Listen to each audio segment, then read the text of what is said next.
saya tidak boleh ampun. Semua orang manusia boleh diampun, termasuklah kadang-kadang saya pergi waktu hari rehat ke kubur-kubur orang-orang Islam, orang-orang Kristian. Orang-orang Kristian datang jumpa saya minta ampun dosa, bukan saja untuk diri sendiri, untuk orang-orang yang sudah masuk dalam kubur. Orang mati pun saya boleh ampun dosa. Tidak masuk akal. Dan itu bukan free. Dalam dunia ini tidak ada apa-apa yang dibuat free. Walaupun ambil sumpah seumur hidup tidak mau gaji, mereka juga beri. Bukan 100, 200, kadang-kadang beribu-ribu. Saya kata tidak mau, tapi dia kata masuk kocek. Sebab itu kocek-kocek padri semua besar-besar. Saya tidak perlu buat banyak kerja.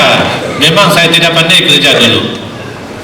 Saya buat macam itu saja. Ego te absolvo in nomine Patris et Filii et Spiritus Sancti. Itu saja. Mereka percaya semua dosa, dosa besar, dosa kecil, dosa orang mati, semua diampun.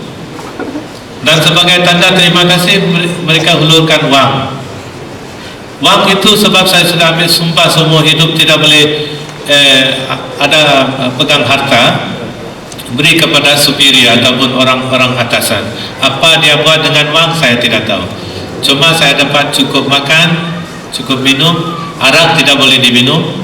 Sebagai padri tidak boleh minum arak, tidak boleh rokok, tidak boleh kahwin, tidak ada girlfriend. Kalau sesetia missionary, padri yang sudah ambil sumpah seumur hidup tidak boleh kahwin, tidak kahwin. Kalau dia berapat dengan wanita terus dibuang dari monastery. Itu begitu strict mazhab Roman Catholic. So satu hari saya fikir di Jerman, waktu saya di sana, waktu saya doa, banyak orang rakan-rakan saya di Malaysia yang salat 5 waktu tidak miss. Bulan Ramadan 30 hari dia puasa, bukan macam orang Kristian.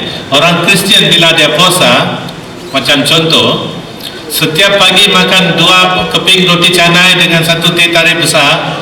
Kalau puasa 1 roti canai setengah gelas teh tarik pun puasa juga.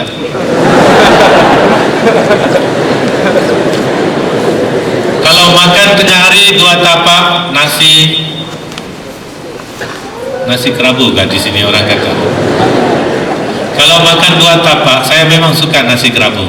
Sebab itu saya selalu suka datang ke Semenanjung sini. 2 tapak, kalau dia puasa orang Kristian boleh makan 1 tapak. Dan boleh minum air mineral bila-bila masa, 24 jam boleh minum, tidak batal puasa. Cuma kopi tidak boleh minum. Dan malam orang Kristian kalau dia puasa waktu petang boleh makan setengah. Kalau selalu makan 1 tapak penuh, setengah tapak. Itu cara orang-orang Kristian puasa. Saya fikir tuan-tuan dan puan-puan sekalian, kalau disuruh puasa macam orang Kristian, saya fikir 365 hari dalam 1 tahun pun tidak ada masalah.